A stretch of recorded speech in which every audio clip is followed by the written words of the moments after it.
Hi, folks, and welcome to the Entrefluential Network Marketer Business Bootcamp, Module 2, Relationship Development. My name is John Tanner, and I'll be your course instructor.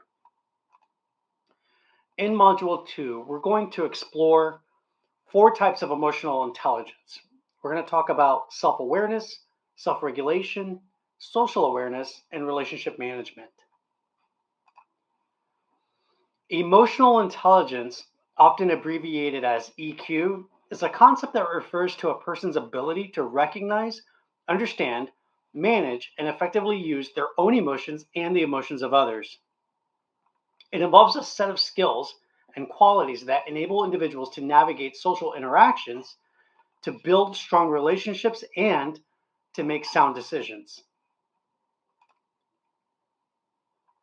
Self-awareness involves recognizing and understanding your own emotions, your strengths, your weaknesses, and how those things affect your behavior and your decision making.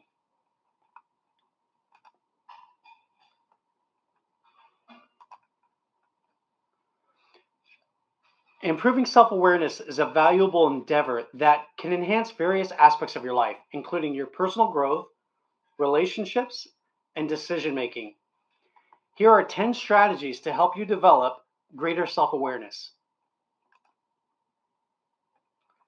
Number 1, practice mindfulness. Mindfulness meditation can help you become more attuned to your thoughts, emotions, and bodily sensations. Regular practice can increase your ability to observe yourself without judgment, which is essential for self-awareness. Number 2, reflect on your experiences. Take time to reflect on your daily experiences, both positive and negative. Consider what triggered certain emotions or reactions and how you responded to those things. Journaling can be a helpful tool for this purpose. Here's my journal that I'm going through right now. I have several journals. All of these journals are this is just a handful of them. I've got years of journaling, and it's a great practice for you to adopt. Number 3, seek feedback. Ask for honest feedback from your trusted friends, from family members, or your colleagues at work. Others may offer insights into your behavior or blind spots that you might not be aware of on your own. Number 4, identify your strengths and your weaknesses. Reflect on your strengths. It's basically like doing a SWOT analysis. Look at your strengths, your weaknesses, look at your values and your beliefs, and understand your unique qualities. By doing that, it'll provide you with insight into your behaviors and your emotions and your motivations. Why do you do the things that you do? Pay attention to your emotions. Emotions can provide valuable clues about your inner state and what matters to you. Practice recognizing and labeling your emotions as they arise and explore the underlying reasons behind them. Challenge your assumptions. Question your beliefs, your biases, and your assumptions about yourself and the world around you. Consider alternative perspectives and be open to revising your views based on that new information. Practice self-regulation and self-reflection. Set aside time regularly to reflect on your thoughts and your feelings and your behaviors. Consider keeping a reflective journal where you can where you can track your progress and insights over time. It's really good to set aside some time every quarter to go back and do an analysis of what your behaviors were for the past quarter. So in my journal, I write on every day. I write a value, and I give myself the definition of it. And so here's an example of the highlights you can see there. And then I also do some monthly spiritual check-ins, as you can see right here. And I rate myself on a scale of 1 to 5. The 7 deadly sins. How am I on the 7 deadly sins? Are those low or are they high? If they're very low, that's a very good thing. If they're high, that's a bad thing, right? On a scale of 1 to 5. If I'm like at a 4, that's okay. I'm experiencing like greed, for instance. If I'm at a 4 in greed, I need to bring that back down to a 1, right? And then I have the fruits of the Spirit. And if I'm doing good on the fruits of the Spirit, like love, joy, peace, long suffering, gentleness, I want to score high on those. I want to get a 5, which is like 100, right? You get an A plus on that. You want to have those really high: faith, meekness, temperance, goodness. So doing that once a month, and then looking at your journal every quarter and making an assessment will help you track your progress, and it'll give you insight into where your strengths and weaknesses are, so you can fix that. Seek perspective from others. Engage in meaningful conversations with others who have different perspectives or life experiences. And that's so valuable to find people who have been in the same path that you're on and can give you insights on what to do and what not to do. It'll help you broaden your understanding of yourself and the world around you, because they've already seen things that you haven't seen yet. Cultivate curiosity. Approach yourself with a sense of curiosity and openness rather than being judgy. Explore your thoughts and feelings and behaviors as an experiment with non-judgmental attitude, and be willing to learn from those experiences. Don't just observe and reflect and not take action. You've got to experiment with new actions to get better. Set goals for self-improvement. Identify areas where you would like to grow and set specific achievable goals for yourself. Now, you've heard of SMART goals, I'm sure. Specific, measurable, specific, measurable, actionable. You can take action on it. Realistic and time-bound. Regularly assess your progress and adjust your goals as needed. Final thoughts. Remember that developing self-awareness is an ongoing process that takes time and effort. Be patient with yourself. Give yourself grace and celebrate your progress along the way. Positive, when you celebrate your progress, those positive affirmations, those rewards that you give yourself, encourage you to keep moving forward and making more progress. Okay, now let's talk about relationship development. And this is really important for network marketing, because you're building and any kind of sales, right? Whatever type of client connections, B2B or B2C, if you're making sales, you need to master relationship development. And so one of the ways to master relationship development is self-regulation, managing yourself. Self-regulation is the ability to control and manage your emotions. Here's the key: to prevent impulsive reactions. That's really important, especially on your pocketbook. And to maintain composure in challenging situations. How many of us can relate to being in a situation where you got heated and it would have been better to maintain composure, right? And generally, practice makes perfect. Okay, how can I get better at self-regulation? Well, here are 9 strategies to enhance your self-regulation skills. Improving self-regulation involves developing the ability to manage your thoughts, your emotions, your impulses, I'm raising my hand on that one, and your behaviors effectively. Here are the 9 strategies to help you enhance your self-regulation skills. Number 1, practice mindfulness. Mindfulness techniques such as deep breathing, meditation, or body scan exercises. That's like when you're doing meditation, you can scan from the top down, see how your body's feeling, any kind of pain, any kind of discomfort, becoming aware of those things will help you become more aware of your thoughts, your emotions, and your bodily sensations.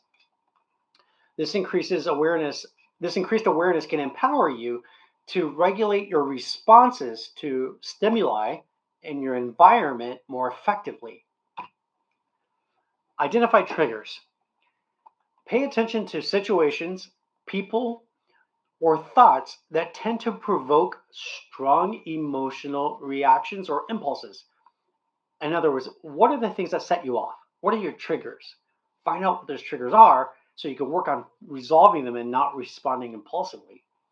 Once you recognize your triggers, you can develop strategies to cope with them much more constructively. Create a pause. What's your pause button? When you notice yourself experiencing intense emotions or impulses, take a moment to pause and create space between the stimulus and your response. In other words, don't respond immediately. Go take a breather. This pause allows you to choose a more thoughtful and more deliberate course of action. Better to respond logically than emotionally. Develop coping strategies. Building a toolbox of coping strategies will help you manage your stress, anxiety, anger, that's a big one, and other challenging emotions. This might include relaxation techniques, physical exercise, like going to the gym is a good activity, talking to a supportive friend that you trust, or engaging in a hobby, one of your favorite hobbies, like maybe go play golf or go do yoga. I was about to say Yoda. Yoga. Set realistic goals. Break down your long term goals into smaller, manageable steps. This can prevent the feeling of overwhelm. Oh my gosh, how am I going to get this done?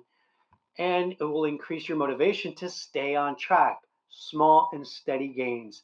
Be the turtle. Don't try to be the rabbit, run to the end to the finish line. Be the turtle. Take your time, step by step, one action step at a time to get to the bigger goals. Small goals lead to the big goals. Tiny tweaks equal big changes. Practice self-discipline. Strengthen your ability to delay gratification and resist impulses by practicing self-discipline in various areas of your life. Start with small tasks or habits and gradually increase the level of challenge over time.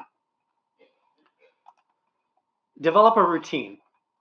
Establishing a daily routine can provide structure and stability, making it easier to regulate your behaviors and manage your time effectively. So I'll give you an example from my own personal life, and the reason why I chose this picture of a woman running is because I have my routines of my routine of working out 6 days a week. I wake up early in the morning, and I have my one Monday, Wednesday, and Friday days are my running days. So I'll go outside and I run where I live in the mall, and it's a lifestyle shopping center, so I run through the mall, and then I go to the gym and hit weights, and then I come in, and my reward is a chocolate peanut butter banana protein shake with almond milk, vanilla flavored almond milk. And that concoction is so rewarding. Let me tell you, it's worth the effort. But I love going to the gym now. And I know that if I take more than 3 days off, it's really hard for me to go back into the gym. I can go from 3 days, it can turn into 2 weeks of absence or 2 months. And so I can't go more than 3 days without exercising. So Tuesday, Thursday, and Saturday, I have my routine of I walk on the treadmill. I do an incline up to 15, back down to level 0 over a 30-minute walk, and I listen to real estate podcasts. Or sometimes I'll listen to other podcasts like Achieve Your Goals podcast by Hal Elrod. For real estate, I listen to gsdmode.com by Joshua Smith. Sometimes I listen to Amy Porterfield because I love her content as well. So generally, those are my three go-tos, and sometimes Brendan Burchard. But those are my main go-tos, and I'll listen to that for half an hour while I'm in the gym, mostly real estate stuff. And then I lift weights because I have my other workout. So I have on Monday, Wednesday, and Friday I do my chest, my shoulders, my chest, shoulders, and my arms, so biceps and triceps, and I do 50 sit-ups. And then Tuesday, Thursday, and Saturday, my routine is back and shoulders, and then 50 sit-ups. And so I do some planks in there as well, working on my abs. So anyway, my routine, that's 6 days a week. Working out early in the morning works really great for me because then I'm energized for the day. And because I've worked out and I've got those positive chemicals flowing in my brain, I react to stress much less than I would otherwise react not working out. So having a routine like that, having your established stable routine, can help you better manage your behavior. All right, the next thing is to seek social support. Again, you can surround yourself with family members, friends, or even mentors or colleagues that will encourage you and hold you accountable for your goal achievement. So it's good to get plug in and to announce what those goals are to certain people, maybe even to everybody. Maybe you just go on Instagram or Facebook and you post what your goals are, like your big goals. And then now when you do that, you have to protect your identity. And so you're going to work towards to make that whatever statement you made come true. You're going to hold yourself accountable, but also you might want to get with a close friend or family member who will hold you accountable on the smaller goals that you need to accomplish to get to the bigger goals. And that type of encouragement that you can get from somebody close to you will provide you with positive feedback, constructive feedback, rather than judgmental feedback, and also will bolster your self-regulation efforts because you don't want to disappoint them or yourself. But it's more important that you don't want to disappoint them because you hold yourself to a higher standard when it's for somebody else and not for you. The next thing and the last thing for this section is to practice self-care. And by that, you want to do things that will help you replenish your physical, your mental, your spiritual, your emotional energy. So like Sebastian and I have a podcast. We call it the Entrefluential Life Podcast. If you're here, you probably already know about it. And we provide physical, mental, and spiritual and entrefluential wellness tips every week. So right now we distribute that out every Tuesday. It goes out at 7:30 p.m. and that's our consistent delivery. And maybe we'll start delivering it on Sunday nights because we want everybody to be charged up for the whole week. So we'll see what we do tonight. It's under discussion.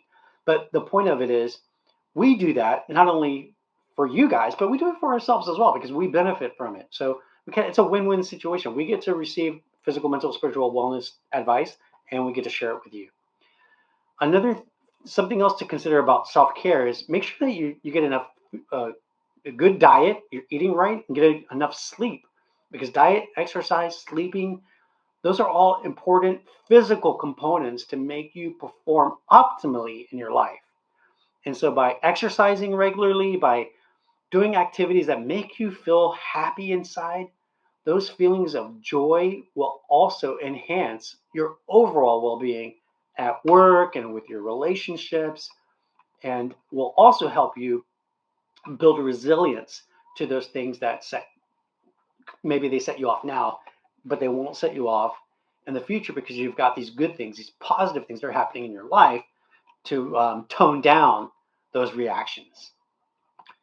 So our final thoughts for this section are: remember that developing self-regulation is a gradual process that requires patience, it requires practice. Remember, practice makes perfect, and self-compassion.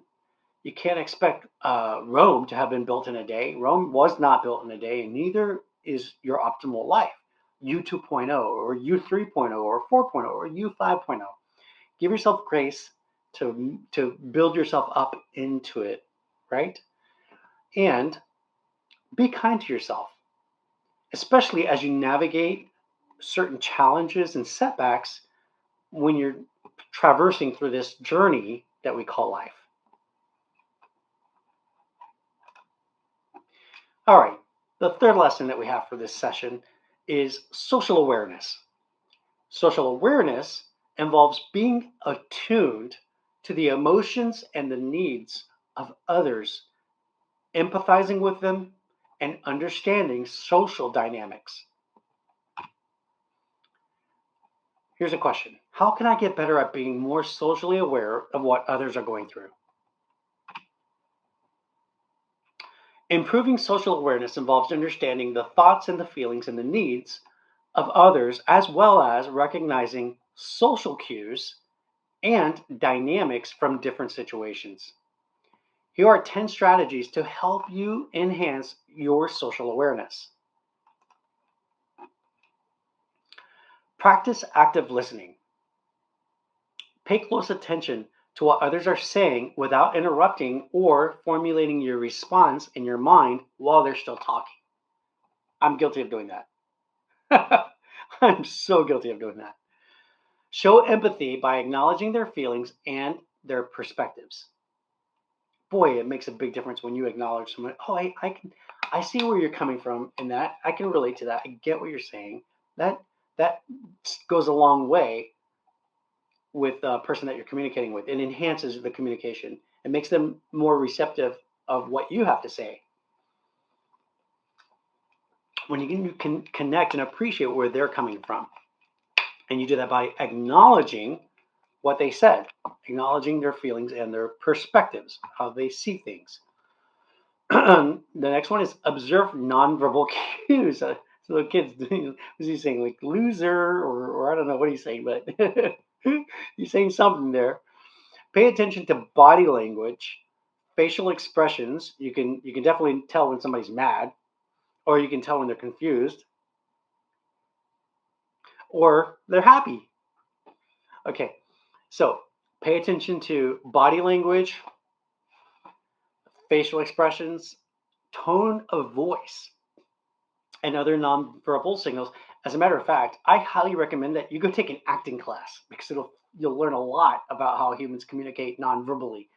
The majority of our communication is nonverbal. So better understanding nonverbal cues will help you be a better communicator. These cues are often able to convey important information about the person's emotions or their intentions. Put yourself in another person's shoes.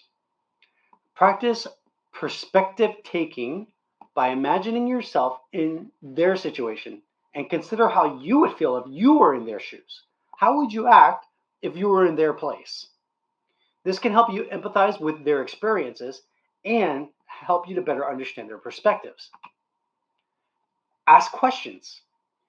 When you show genuine interest in others by asking open-ended questions, I'm sorry, I got distracted here, by their thoughts or their feelings, about their thoughts or their feelings or their experiences, you not only demonstrate that you're interested in what they have to say, but it also encourages them to open up, and that way you can develop a deeper conversation.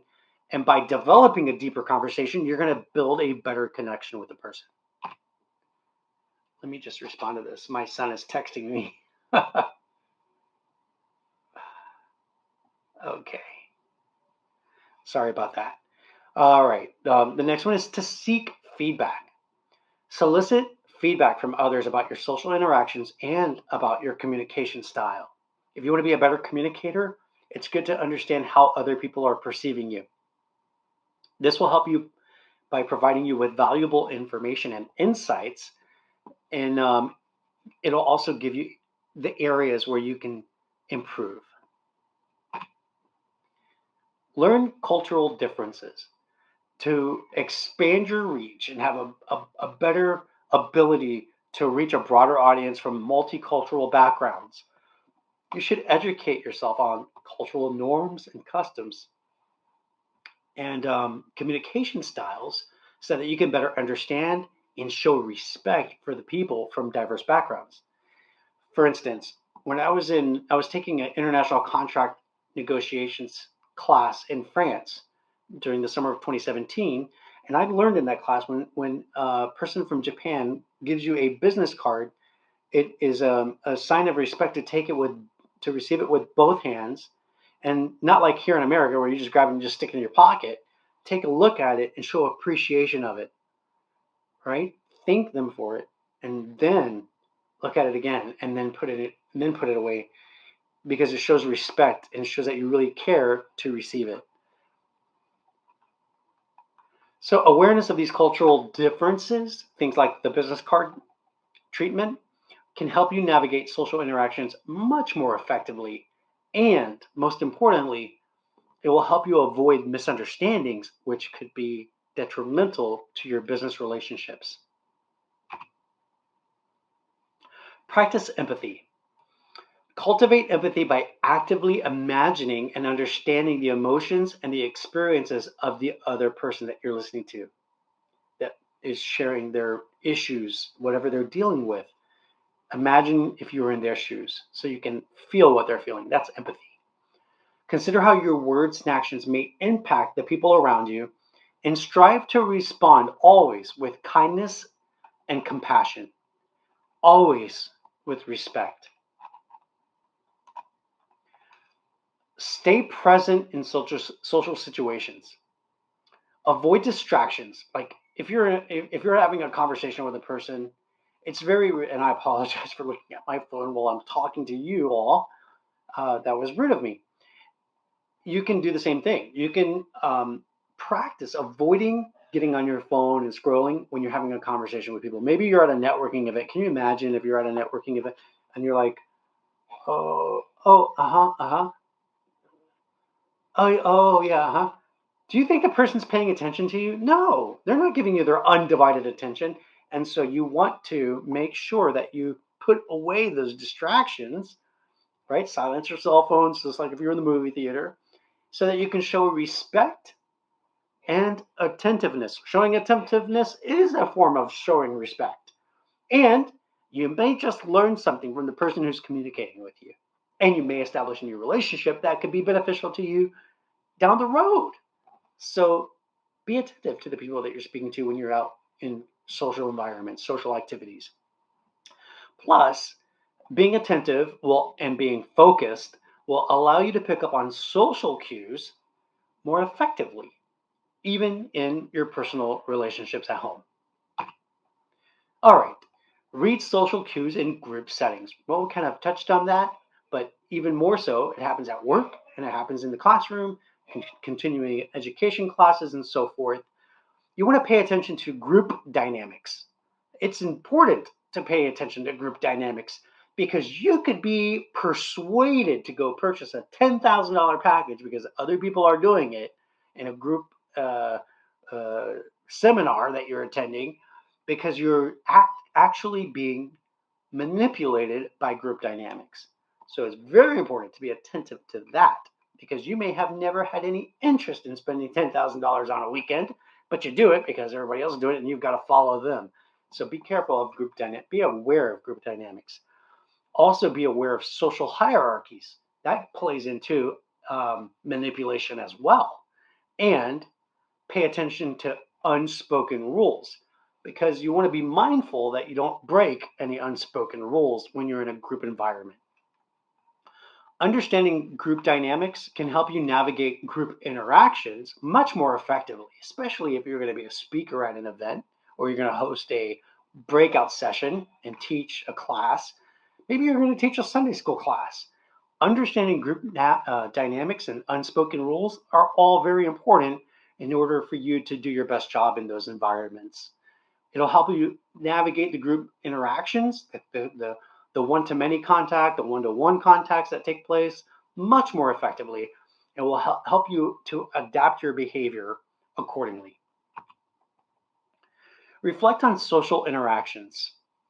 Take time to reflect on your social interactions and consider what went well and what could show room for improvement.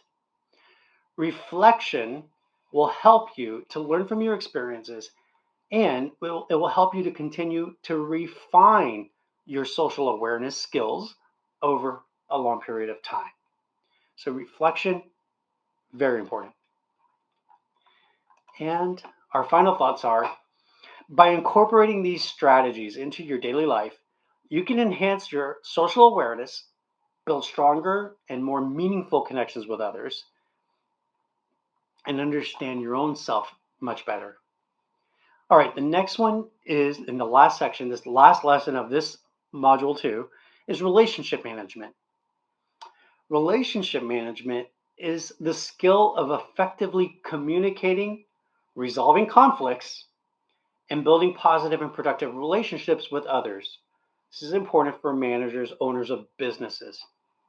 But it also, even if you're a mom and pop shop or a one-person show, it's also important in your engagement with your clientele and with third-party vendors because you probably have somebody that you buy products from or services from in order for you to do your job, right? So that could be accounting, bookkeeping services, technology services, legal services. Understanding relationship management will help you to navigate those third-party relationships much better as well.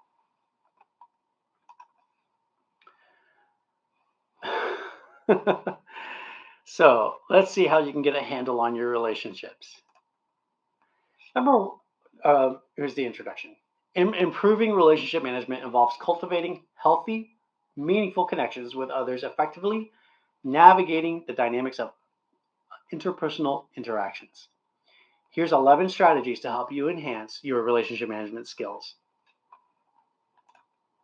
Communication, number one. Effective communication is key to building and maintaining healthy relationships.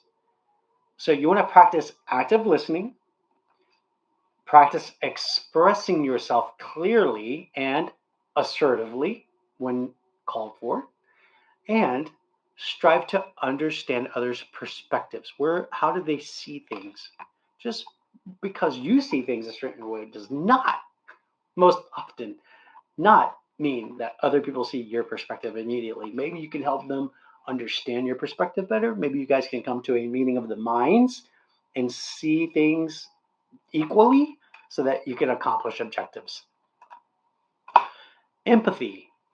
Cultivate empathy by putting yourself in the other person's shoes and seeking to understand their thoughts, their feelings, and their experiences. Where are they coming from?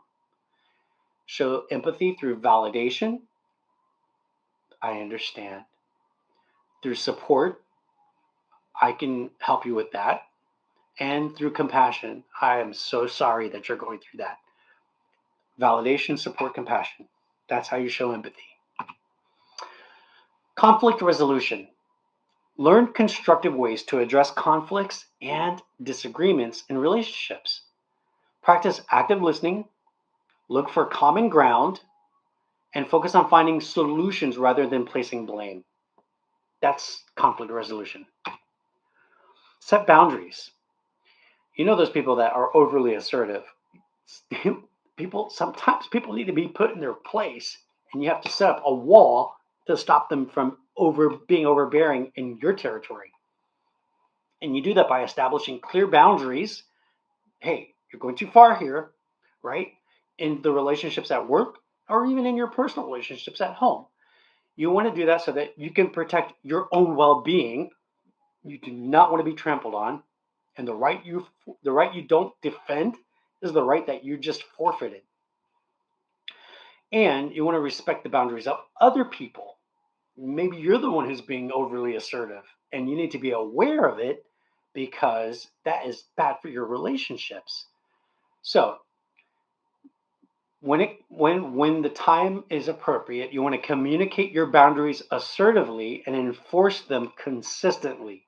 Because if you send mixed signals, you enforce it one day, you don't enforce it the next, you're sending mixed signals, and they don't know whether or not they can and they will impose themselves on your positions. And so that's when you have to be consistent when you deliver the message of, hey, you're overstepping your boundaries so that you can put that wall up and keep it up. Build trust. Trust forms the foundation of healthy relationships. In fact, it's the foundation for all relationships, good relationships that last. You want to be honest. You want to be reliable. If you say you're going to do something, do it. That's what we call reliable. They can trust you again because you did it. You gave your word and you held to it the first time. We can trust you to do it again. And be consistent in your words and your actions. In other words, don't say something and then do something different. If you say you're going to do something, then do that thing that you said you're going to do. Make sure that there's consistency in your words and your actions. And avoid betraying the trust of others because it is so difficult to rebuild trust once you've lost it. So you want to, rather than to repair damaged trust, it's better to avoid damaging it in the first place. The next thing is show appreciation. Express gratitude and appreciation for the people in your life. Acknowledge their contributions, their strengths, and their positive qualities on a regular basis. This is the foundation of maintaining good relationships in your family, and it's also very, very important in the workplace as well. Be supportive. Offer emotional support, words of encouragement. We need words of encouragement, much more important today than before because there's so much negative energy out there. We need positive affirmations, positive words of encouragement to bolster people up, build them up, and strengthen relationships. And provide assistance to others when they need it. You know, we live in a very self-serving time, and it's so important to help people out. When you do that, when you go above and beyond to help other people out, you win friends and you influence people by doing that. Also, don't forget to show empathy and validation and be willing to lend a listening ear and a helping hand. Validation, let me go back to that for a second. Validation is making somebody feel appreciative or reinforce that they're doing the right thing. Validate what they're doing, right? That will give them, it'll bolster their self value. Okay, it'll bolster their value. That's very important. Manage expectations. You set what people expect. And so clarify the expectations that others have and what the boundaries are in the relationships that you have, personal and professional, so that you can, number one, avoid misunderstandings, and number two, avoid conflicts. Be realistic about what you can expect from other people and what you communicate about what you can do for other people. And also be clear about what your needs are and what your expectations are. And practice forgiveness. You have to let go of grudges and resentments because those things are going to hold you in imprisonment. Let go of resentment. Let go of grudges. Practice forgiveness. If God can forgive you, you can forgive other people. And as soon as a conflict arises, try to put it past you as soon as possible. Don't hold on to those conflicts. Resolve them as quick as possible because holding on to anger and resentment are damaging. It damages your relationships with other people. It damages your self value as well. It hurts you and your peace and robs you of your peace and your joy, which are the two blessings that we have from the Holy Spirit, our gifts from God on a daily basis, our peace and joy. So being resentful and angry, those steal peace and joy from you immediately. So don't hold on to those things. Let go of those things right away. Get them out of your system right away. And if you have any kind of damage that happens to your relationship, work to resolve them fast. Don't let them linger over time. They say there's a Bible saying that you don't want to go to sleep angry or resentful. So if you can end the day, right? Go to sleep means the day's over. If you can end the day by resolve those before the day's over, that's the best case scenario. But definitely pray about it and try to get it resolved quickly so that you can let go of it and move forward and be constructive. Invest time and effort in your relationships, personal and professional. And just like you would nurture a plant to grow and bear good fruit, you can do the same thing with your relationships. You can nurture your relationships, cultivate them, invest time and energy into those relationships. And by doing that, they'll be well maintained and they will be strengthened so that those relationships can bear good fruit. And by that, I mean like emotional good fruit. And you can do that by scheduling quality time together with the people, personal and professional, by engaging in meaningful conversations with those people that you have relationships with, by showing genuine interest in what's going on in their lives. Be plugged in, like real, genuine plugged in. And then also show care for the people that are in your life, in your personal and professional environment. And by that, you can show care by simply getting a box of thank you cards and writing a personal thank you message to people when they do something for you. Or in general, just to say, hey, out of the blue, like, hey, I just want to let you know that I really value you and thank you for XYZ. And then also a box of chocolates always goes well, or cupcakes. Prioritize self-care. This is the last thing I want to leave you with here is you have to take care of yourself, your physical, your mental, and your spiritual well-being so that you can have the energy and the emotional and mental and physical resources so that you can invest yourself into other relationships. That's what relationship management requires. So if you're going to invest yourself in other people, personally and professionally, you've got to take care of yourself first. So there was I remember growing up, and I don't know, maybe it was a science book, maybe it was a psychology book, but I remember seeing a picture of a triangle. And so that triangle represents the human being. And so there's 3 points to a triangle. And so you have your physical, your mental, and I point at the top point, I put spiritual because I put God first in my life, right? God first life. So physical, mental, spiritual well-being, if all 3 points are in balance, you are living a productive and good life. You're living a healthy life. That's what I hope for all of you. That's the picture that I want you to take away.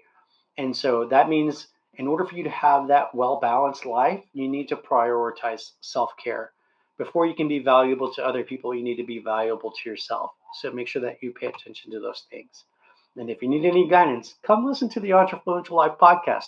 We're happy to share that information with you. We love to. So our final thoughts for this module 2 is by implementing these strategies, you can improve your relationship management skills and you can foster healthier and more meaningful connections with other people. Remember that building and maintaining relationships is an ongoing process. It requires effort and patience and empathy. And by doing these things over and over again, you're going to get better and better. You're going to build stronger relationships and you'll see the fruit of the labor in those relationships from cultivating and taking care of them. And that concludes this section on emotional intelligence. Emotional intelligence plays a crucial role in various aspects of our lives, including personal relationships, professional relationships, your leadership skills, and your overall well-being. It can lead to better communication, to increased empathy, and improved conflict resolution, ultimately contributing to a more fulfilling and a more successful life. I hope you found value in Module 2, Relationship Development, and I look forward to seeing you all inside of Module 3. Thank you for joining me, and go out there and amplify your message.